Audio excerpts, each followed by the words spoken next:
Allez, salut les amis, c'est parti pour la matinale du samedi. Il est 10h02, fraîchement levé. On commence directement par notre ami Bitcoin sur le daily. Dézoomé, toujours dans une structure swing haussière, structure interne toujours baissière, order flow également baissier. Donc toujours par défaut, en tout cas dans mon scénario de short ici en bleu, d'accord. Pour le moment, on continue de faire du surplace, en tout cas sur le daily. Hein, on ne fait pas grand-chose à part prendre la liquidité en haut, en bas, et puis revenir au point de départ. J'appelle pas ça une tendance. Peut-être sur les low time frame, oui, mais pas sur le daily, d'accord. En plus de ça, je le rappelle, nous sommes dans du complexe pullback compris entre le low et le high de cette bougie haussière ici. Enfin, bougie haussière, baissière, peu importe. Donc voilà, point mort toujours. La seule chose intéressante en termes de price action pure et dure qu'on puisse remarquer, c'est bien évidemment le graphe de liquidité au nord ici. Donc on a récupéré toute la liquidité, enfin une grosse partie. Hop, voilà. Une grosse partie de la liquidité acheteuse. Est-ce que c'est pour alimenter un mouvement baissier plus bas? Je ne sais pas. D'accord. En tout cas ici on a une grosse poche de liquidité vendeuse. Au-dessus aussi, hein, on a toujours de la liquidité acheteuse. De toute façon, la liquidité, elle disparaît jamais vraiment. Hein. C'est juste de savoir où est-ce que le market maker ou les market makers, peu importe, vont aller chercher la liquidité en premier. De quel côté? Sur ce, ouais, et donc pour aller chercher cette liquidité, ce qui nous aide, c'est bien évidemment tout ce qui est structurel.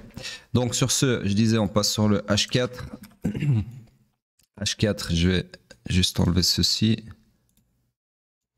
Hop, non. Hop, voilà. Donc sur le H4, on dézoome toujours dans une structure swing haussière, structure interne toujours baissière, order flow toujours haussier mais sur mèche. Et nous sommes toujours également ici aussi dans du complexe pullback qui n'en finit pas. Donc en termes de liquidité, ici aussi bien évidemment on voit le même liquidity grab que sur le daily, d'accord. Je vais le mettre comme ça, je sais que normalement ce qu'on devrait tracer si on était vraiment ultra précis c'est ceci. Mais bon, c'est moins conséquent, donc ouais, en final non. On va tracer comme ça parce que sinon ça n'a pas de sens. Vu qu'au final ce high ici il avait déjà été sweepé par cette bougie là, d'accord. Donc voilà. Bref, dans tous les cas on a récupéré la liquidité acheteuse, comme on l'a vu sur le daily. Quoi d'autre? Ben rien d'autre, ok.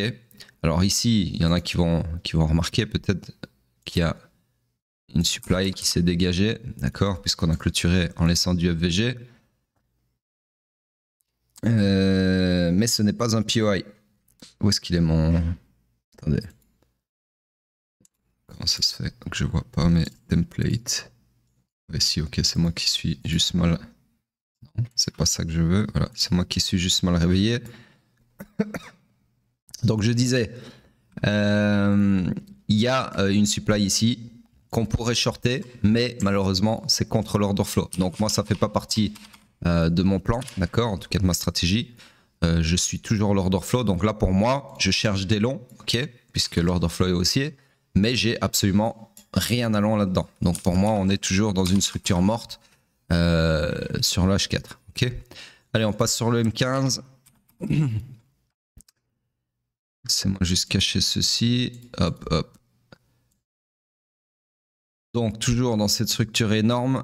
Et si ça continue, j'aurai bientôt plus de place sur un seul écran pour l'afficher. Donc, toujours baissière. Structure interne, toujours haussière.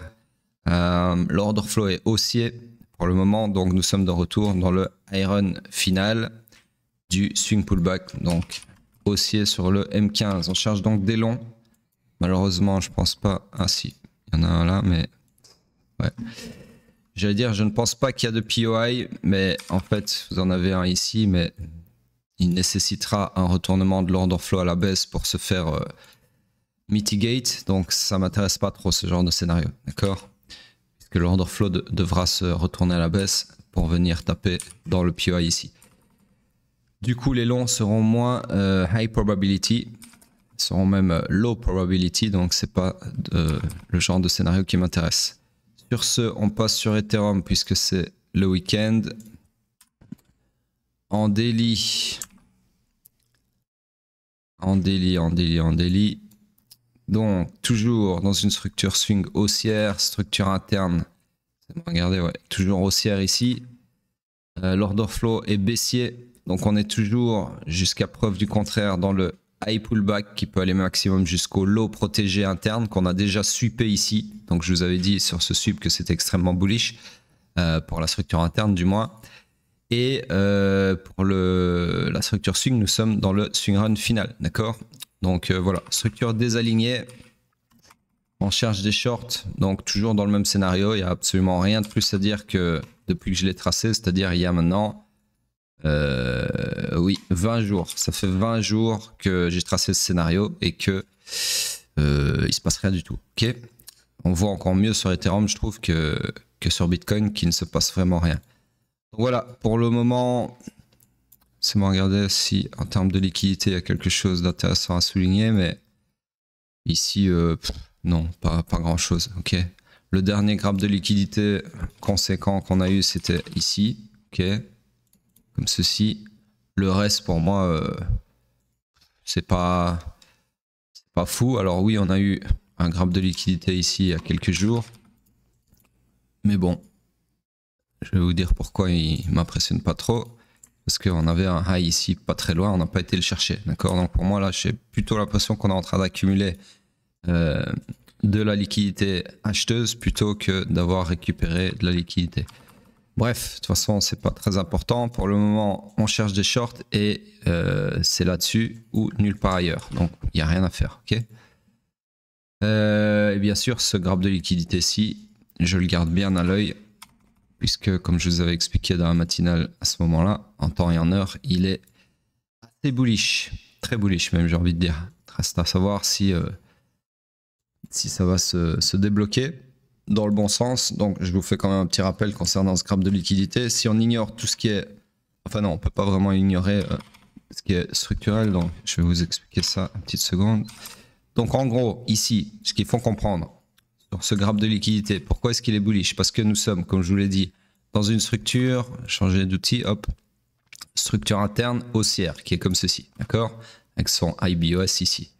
Et donc, cette structure interne haussière, quelle est sa destinée? C'est quoi son but dans la vie? C'est de faire un pullback qui peut aller maximum jusque son low protégé, si elle doit tenir et se perpétuer à la hausse, d'accord? Ce qui est ce qu'on envisage en termes de haute probabilité, d'un aspect strictement structurel. Donc, je disais, son but dans la vie, c'est de faire un swing pullback, maximum jusqu'au low protégé ici, et ensuite de se perpétuer à la hausse avec un nouveau IBOS, d'accord? En tenant compte du fait que c'est ce qu'elle va faire, eh bien ici, vous voyez que alors j'ai changé d'outil, le swing pullback, on l'a eu, d'accord? Si vous regardez le prix, le vrai prix, ok? Donc ça correspond à mon segment vert ici, ok? Qui est mon... c'est pas un swing pullback, c'est un high pullback, pardon. Autant pour moi. Donc, ce high pullback ici, il a été fait avec le price action que vous voyez. Et ce strong low qui est censé tenir ici, internal low, d'accord, il a été sweepé ici. Donc, en général, quand on vient sweeper à strong low, c'est extrêmement bullish puisque ça veut dire qu'on récupère toute la liquidité potentielle pour alimenter potentiellement ceci en fait, ok, qui est le iron final. D'accord? Donc en gros, quand je vous dis que ce graphe de liquidité là est extrêmement bullish, c'est parce que pour moi, il est là pour alimenter ceci. Ok? Ou pas. Donc ça, c'est encore une fois, c'est un raisonnement structurel.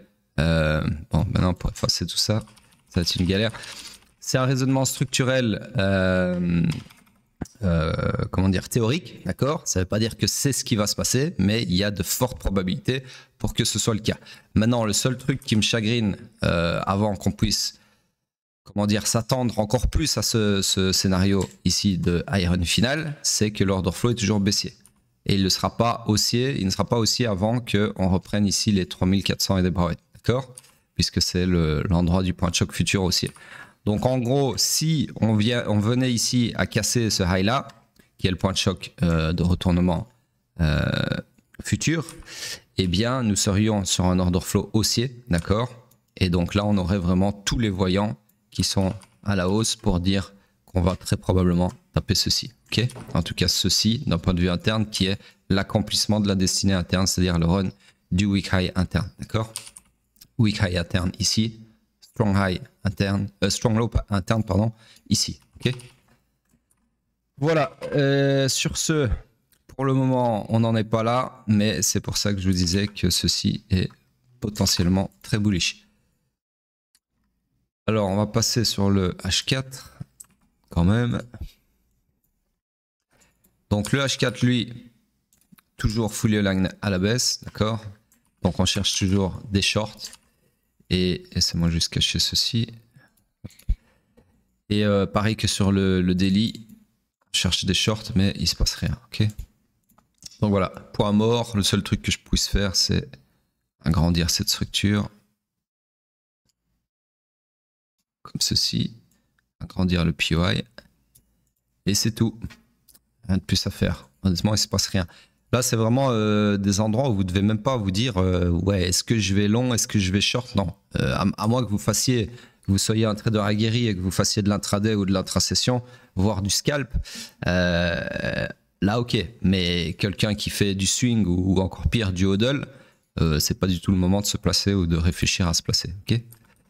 N'essayez pas de choper des bottoms, des machins comme ça. Quand il y aura un bottom, il sera formé. Et c'est quand il est formé qu'on chope le bottom.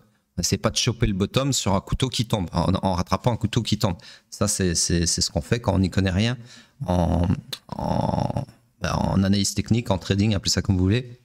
Ceux qui rachètent tous les dumps et qui font du DCA en croyant qu'ils savent ce qu'ils font, ce sont des amateurs, d'accord?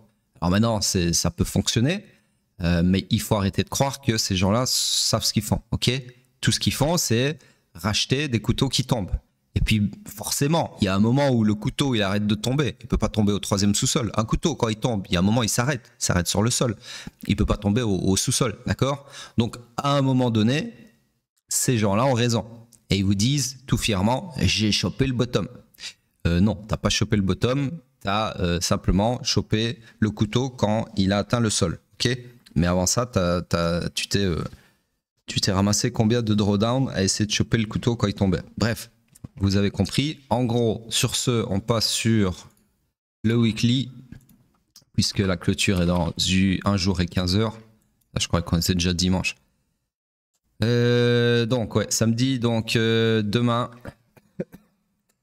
dans 1 jour et 15 heures, clôture. Et vous voyez que, encore une fois, j'ai eu raison de ne pas m'exciter trop vite sur l'aspect de la bougie, puisque là, en 1 jour, hein, de hier en fait, on a eu un dump qui nous a déconstruit cette belle bougie weekly qu'on était en train d'avoir, qui était une bougie plutôt marteau, hein, plutôt bullish, enfin en tout cas jusqu'à aujourd'hui. Et là, on est revenu sur un doji, hein, donc une bougie d'indécision qui fait suite aux 2 doji des 2 semaines précédentes. Donc là, voilà, on est sur une 3e semaine d'indécision sur le weekly. Et de toute façon, ça se voit sur le daily, hein, voilà, indécision, ok. Sur le H4 aussi, M15 aussi, ça se voit partout. Donc en gros, ça rejoint ce que je viens de vous dire juste avant. C'est pas le moment de se placer, d'accord? Parce que ici vous avez un order flow, en tout cas futur order flow baissier qui est pas très loin. Il suffit qu'on ait un dump comme ça et boum, l'order flow il passe à la baisse. Et pour moi ça, c'est un top de bull run du coup. Et d'un autre côté, on peut très bien aussi avoir cette petite flèche bleue qui se concrétise et aller, comme si de rien n'était, taper un nouveau all-time high, d'accord? Donc là, on est vraiment le cul entre 2 chaises. Il n'y a pas grand-chose qui nous retient du scénario catastrophe, qui nous sépare du scénario catastrophe, mais il n'y a pas grand-chose non plus qui nous sépare du bonheur, d'accord? Donc voilà, c'est pas le moment, c'est juste pas le moment, ok? Sur ce, on regarde la dominance, mais à mon avis, pas grand-chose à dire, vu son chiffre, ouais.